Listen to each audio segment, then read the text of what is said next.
9월 13일 토요일 스바냐 3장 1절에서 8절 말씀입니다. 오늘 본문은 스바냐 선지자가 예루살렘을 향해 선포한 준엄한 심판의 메시지입니다.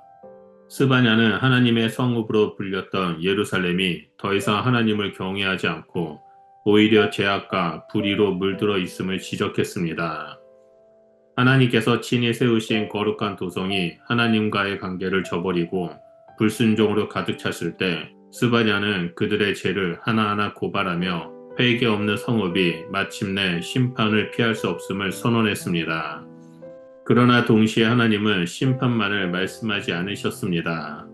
마지막 날 하나님은 심판을 통해 악을 제거하시고 모든 것을 새롭게 하시는 구원의 날을 준비하신다라고 약속하셨습니다. 이렇게 본문은 하나님의 공의와 은혜가 함께 드러나는 장면을 보여주며 본론에서 다룰 구체적인 경고와 약속으로 우리를 이끌어갑니다. 그 첫 번째로 1절에서 2절을 보면 하나님을 거역한 성읍에 대해서 말합니다. 스바냐는 예루살렘을 패역하고 더럽고 포악한 성읍이라고 부릅니다. 그 표면 속에는 하나님께서 기대하셨던 거룩한 도성이 더 이상 제 역할을 하지 못하고 있다는 안타까움이 담겨 있습니다.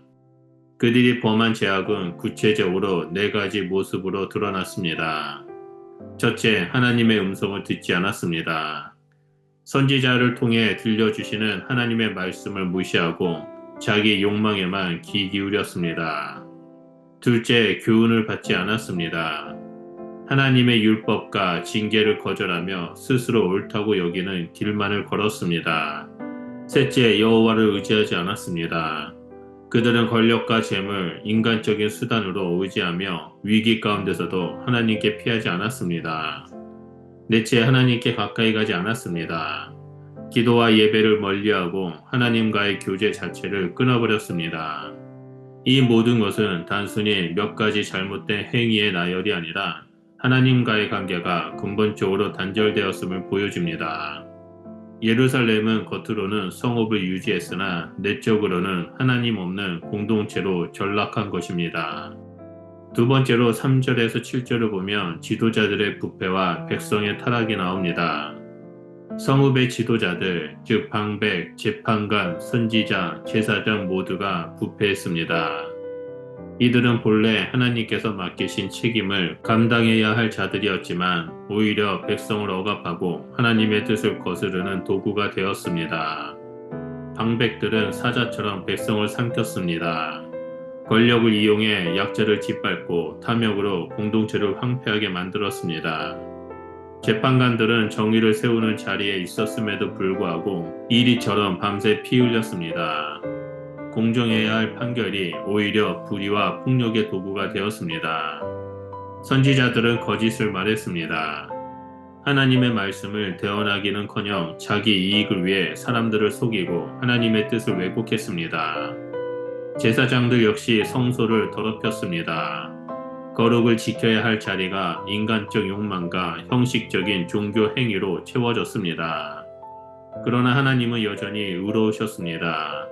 날마다 공의를 베푸시며 그 공의가 빛처럼 드러났습니다. 하나님의 은은 결코 변하지 않았습니다. 하지만 예루살렘은 부끄러움을 알지 못했고 징계에도 불구하고 회개하지 않았습니다. 이는 하나님께서 베푸신 은혜와 경고를 무시한 완악함을 분명하게 드러내는 모습이었습니다.